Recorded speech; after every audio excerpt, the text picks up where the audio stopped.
The number of adults in the UK who are experiencing some level of depression has doubled since the start of the coronavirus pandemic, according to the Office for National Statistics. Their survey, carried out over a 12-month period, found that 1 in 5 people appear to have depressive symptoms. That compares to 1 in 10 before COVID-19 hit. Amongst those most likely to suffer... That was one of the BBC's headlines in August 2020.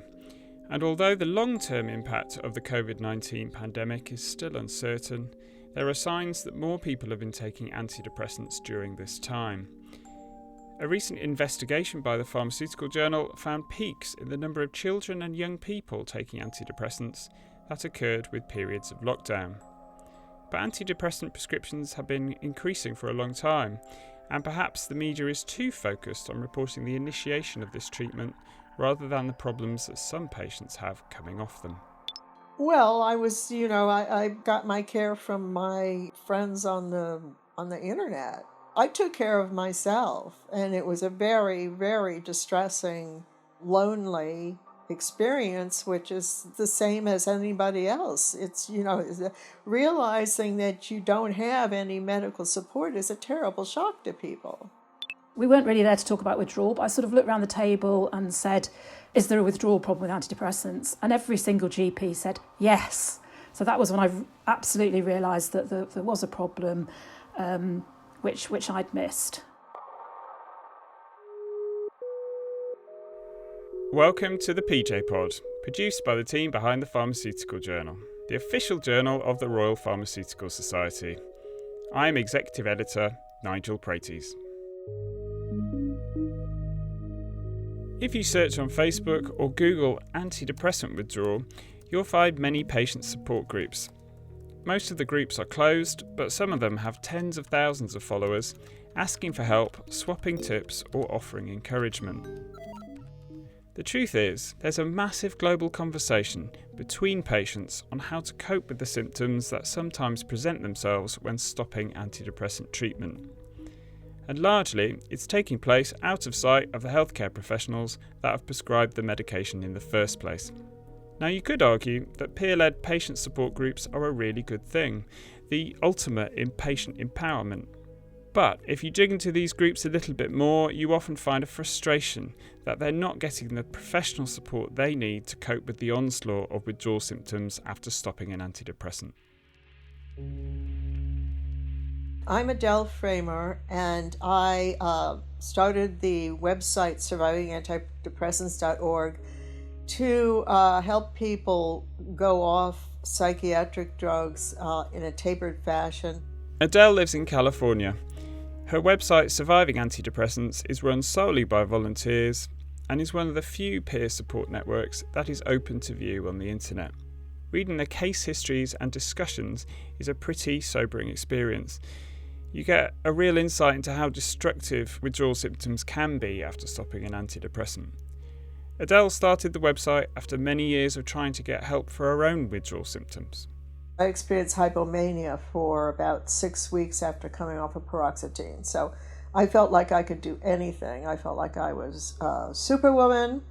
I became extremely busy. I wasn't sleeping very much. I was sweating a lot. I had brain zaps, which are these sharp little buzzy feelings inside your head. You definitely feel that they are in your brain, and they are definitely, if there's an electrical sensation, a snap or a buzzing or a shock. Once the hypomania faded, Adele began to experience other symptoms such as sleep disturbances and disorientation.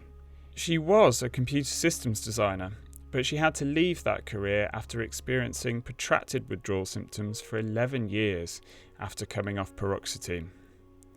She went to see several psychiatrists about these symptoms, but they weren't taken seriously.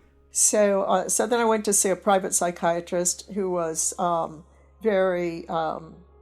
he was a professor, and he was very arrogant.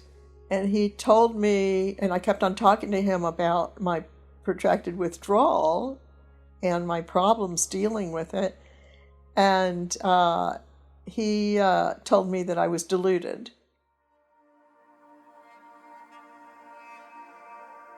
It was these negative experiences that made Adele do research and find support in forums online, and then eventually to set up her own website. Her website is accessed by thousands of patients from all over the world, including many from the UK, and is part of a web of support that patients themselves have constructed in the absence of support from their own doctors. Realizing that you don't have any medical support is a terrible shock to people. So we do not have any medical support. There's very little medical support to be had even today for people who have withdrawal symptoms. Part of the problem is there are just so many different withdrawal symptoms, perhaps as many as 50. And while some people are absolutely fine after stopping their antidepressant, others really struggle. But for those that do have symptoms, the dizziness, sleep disturbances, surges in anxiety, or horrible sensations such as electric zaps in your body or brain can be disturbing and deeply unpleasant. There seem to be some core symptoms that almost everybody experiences. Dizziness is particularly common. It's probably the most frequent symptom. It sounds pretty innocuous, but the dizziness can be very profound and inhibits one going about one's daily business. And dizziness tends to be the first thing that people notice when they forget to take their medication. And I've had this reported to me by innumerable people, too many to count. That's David Taylor, Professor of Psychopharmacology at King's College London. David's one of the most prominent experts in this area and is one of the authors of the Royal College of Psychiatrists' advice on stopping antidepressants, first published in 2020. Alongside that, we have these peculiar sensations of electric shocks, which can occur in the trunk and in the limbs, but also in the head, where they're often referred to as zaps. These, again, are very common, and they are diagnostic criteria, really, for antidepressant withdrawal syndrome, because they don't tend to occur in any other situations. They seem to only occur in people withdrawing from antidepressants. But some patients can experience even more distressing outcomes after stopping an antidepressant. There were case reports of patients being admitted to hospital having stopped treatment because their symptoms were so severe that it was considered necessary for them to be admitted for investigation. And this is before we became properly aware of the nature of the symptoms and the likelihood of them occurring. So by that measure, we can see that they can be pretty profound. Patients who are forewarned of them tend to tolerate them better, but they are pretty unpleasant. And a minority of people find them very unpleasant and have to withdraw from antidepressants very slowly, in some cases over many months or even years. So severe are the withdrawal symptoms. There are no reliable estimates of the prevalence of withdrawal symptoms. A review of 14 studies into antidepressant withdrawal in 2019 suggested that on average around half of people stopping antidepressants experience withdrawal symptoms, and around half of those rate them as extremely severe. But David says that the chances of any patient experiencing withdrawal symptoms depends on many factors, in particular the type of antidepressant they're taking and how long they've been taking it. So, for example, paroxetine, venlafaxine, duloxetine tend to have the most severe withdrawal symptoms. They tend to have the highest frequency of withdrawal symptoms. Nobody knows quite why this is, but it's probably something to do with their half-life. It may also have something to do with their affinity for the serotonin transporter. The higher the affinity for the transporter, the worse the withdrawal symptoms seem to be. So with those variables in mind, it's difficult to put a figure on it. But I would say for most people on medium to long-term treatment, withdrawal symptoms are inevitable. Now we must say at this point that antidepressants work for many people, and stopping an antidepressant should only be considered in patients with depression who have been in remission for at least 6 months, and longer for those at higher risk of relapse, according to NICE guidelines. But for those who have stopped or reduced their dose, until very recently, any withdrawal symptoms they experienced were often ignored or not taken very seriously. In the UK, that all changed in 2018 when the Royal College of Psychiatrists was asked to submit a statement by the Times newspaper on its position on antidepressant withdrawal. Here's Wendy Burn, who was the chair of the college at that time. It was signed by myself and Professor David Baldwin. He was chair of the psychopharmacology committee of the college at the time. And what we said in this letter was, in the vast majority of patients, any unpleasant symptoms have resolved within 2 weeks of stopping treatment. And that was based on the NICE guidance at the time. And also my clinical practice, I really hadn't seen a big problem with withdrawal. It was a run-of-the-mill, seemingly innocuous statement, nothing to worry about from the college's perspective. But after its publication came an unexpected reaction. Oh my goodness, this sparked a furore. There was radio interest, there was TV interest. I got massively trolled on social media. I wasn't expecting any of this. Formal complaints were made about me to the college and to the GMC. A group of Scientologists wrote to the GMC about me, saying that I ought to be struck off. So there was quite a lot went on. So I was surprised. I was taken aback. I thought it was a fairly bland letter, just quoting nice guidelines. So I was really surprised. So thought I would look into it a bit more. Wendy did some research. She went to meetings, looked at the online patient forums, spoke directly with patients and GPs.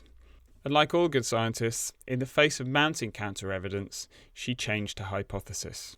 I think the thing that really clinched it for me was GPs. So I went to a big meeting at the Royal College of GPs, and we weren't really there to talk about withdrawal, but I sort of looked around the table and said, is there a withdrawal problem with antidepressants? And every single GP said, yes. So that was when I absolutely realised that there was a problem which I'd missed. The college, under Wendy's leadership, has become a major voice for change, pushing, amongst others, for a change in NICE guidance on withdrawal symptoms, producing guidance for both prescribers and patients on how to taper antidepressants, and working with the NHS to look at better support for those experiencing the damaging effects of withdrawal. In 2019, Public Health England came out with a landmark report looking at drugs that cause dependence and withdrawal symptoms. It recommended several changes to help patients taking medicines such as benzodiazepines, opioids, and antidepressants. These included a helpline to provide advice, new guidelines on safe prescribing and withdrawal from NICE, and a review of the way medicines are approved by the drugs regulator to take into account the risks of dependence or withdrawal when manufacturers apply to have their products available for use in the UK. We've yet to see these recommendations be put into practice, and there remains a huge challenge to educate all those caring for patients with depression that antidepressants must be reviewed regularly and careful deprescribing considered in those either in remission or not getting benefit from them. But for Wendy, the most surprising change has actually been how informed patients now are. Actually, funnily enough, for the first time I've been quite grateful to the Daily Mail. So I had a patient just quite recently who I wanted to start on antidepressants, and obviously need to give informed consent and explain the problems. And she said, "Oh, I know, I've read about all that in the Daily Mail." So there we are. The public are informed. Yes, she was prepared and still made the decision that she wanted to take antidepressants, but did know of the problems and that it would be a good idea not to stay on them too long. There have been some pharmacists who've been quietly working away at this for years, supporting tens of thousands of patients to stop antidepressants gradually, minimising any withdrawal symptoms they may be experiencing. So my name's Chris Johnson. I have what they would now describe as a portfolio career. Chris Johnson is a specialist mental health pharmacist who works for NHS Greater Glasgow and Clyde. He also advises the Scottish Government on mental health prescribing. Chris has been working with GP practices in his area since around 2004 to train them to review patients on psychotropic medicines. He started with benzodiazepines and opioids. There was myself and one of my colleagues who we used two different options. One was facilitation, where basically we teed the GPs up to review the people, and we put in step-down schedules and enabled GPs to review people and reduce them that way. The other way we did it was we ran it as a pharmacist clinic. So myself, as a prescriber at the time, invited people in, reviewed them, and managed the reduction that way.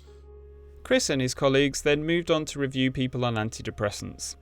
At around the same time, the government in Scotland introduced so-called heat targets in 2006, which intended to stem the rise in antidepressant use in Scotland by 2010. But Chris's approach was slightly different. He wanted to find those patients who have slipped through the cracks and perhaps have not had any of their medicines reviewed for a very long time. So we tried to target and narrow it down to the people that hadn't been reviewed within the last 6 to 12 months. So what we asked for was 40 patients per 1,000 registered patients. And what that worked out, if you were in a multi-partner practice, that would be 10 people per GP. So small numbers. What we then did was we got the GPs to review them. We didn't provide any extra information. We just said, as part of usual care, could you review these people? And what we found from that is that 25% had a change in treatment, 7% stopped, roughly 10% changed drug and changed dose, and the rest had a reduction in their dose. With Chris and his team's help in the Glasgow area, hundreds of general practices have reviewed well over 10,000 patients prescribed long-term antidepressants. Nationally, the Scottish Government retired its heat targets as they were deemed inappropriate, without greater access to alternative therapies for people with depression. But Chris has carried on with his important work, and he says the key thing is to take a structured approach to minimise withdrawal symptoms and to build a rapport with patients. You can tell that he cares a lot about ensuring that patients know what they're getting into, and that the most important thing is that patients trust the people who are advising them to take this step in their treatment. So, for example, you could stop this tomorrow and see how you go. Would you be happy with that? Yes, no. Okay, let's do that, and I'll give you a phone next week and see how you're doing. Or what about if we reduce the dose? So say if they're on 40 of fluoxetine, what if we reduce it to 20 and review how you're doing in a couple of weeks? Would that be okay? Yeah, that's fine. And then plan a step down from there. For example, an older lady that was on sertraline, I think she had 100. She said, son, that's no making much difference to me. I've been on it since my husband's died and I don't think it's making much difference. I said, well, do you want to reduce it? Well, we reduce it a bit. So we brought her down to 50 for a month. Said to her, how are you going? How are you feeling?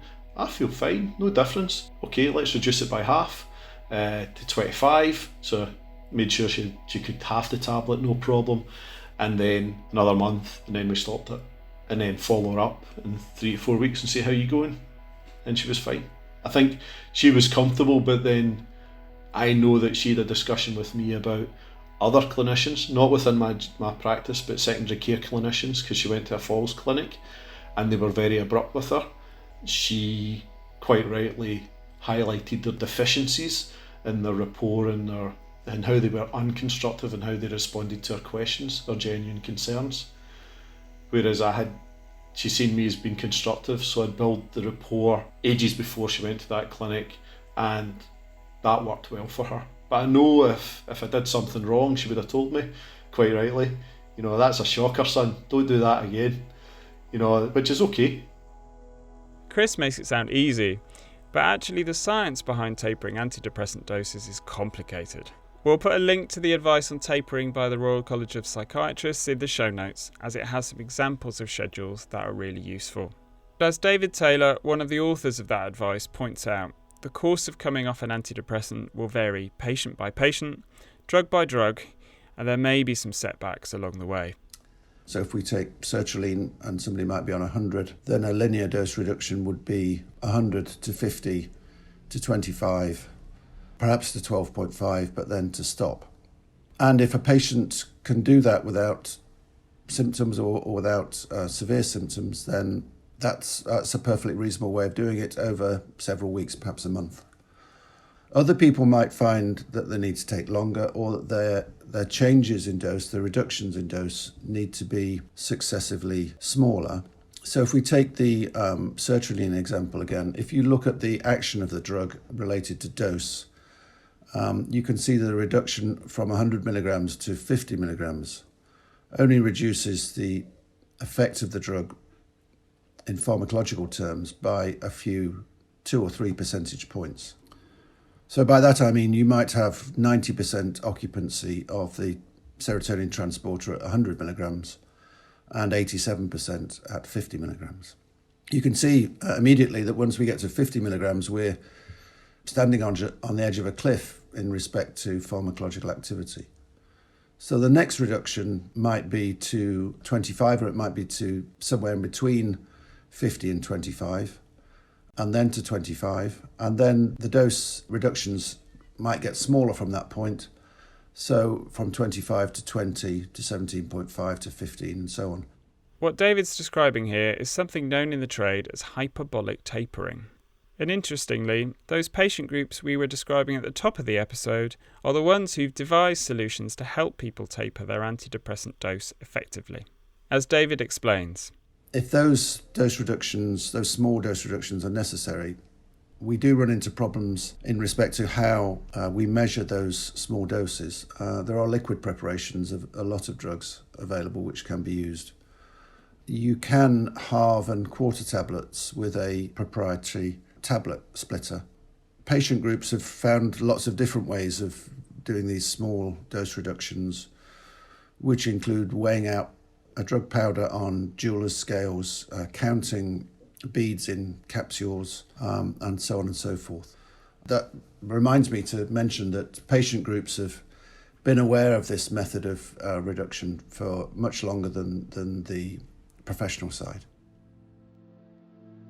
In the absence of guidance from healthcare providers, patients have taken this into their own hands and have navigated the dark woods of withdrawal with the light from fellow or former travellers. We have a long way to go, but the encouraging thing is that patients are no longer alone. Increasingly, they'll find healthcare professionals, such as pharmacists, much more informed, understanding and willing to listen when it comes to withdrawal symptoms and how to taper their antidepressants effectively. Finally, let's return to Adele to hear her hopes for the community she supports. I look forward to the day that people do not need my website, and that's because they can go to their doctors and they can get the understanding and care that they need for withdrawal. More than that, I hope that they don't experience withdrawal because their doctors learn how to taper them properly. So I look forward to the day that, yes, I'm completely out of a job. I'm completely out of my unpaid volunteer job. That's a great answer. Thank you. I think it's a great place to stop. Let me stop my recording. Recording stop.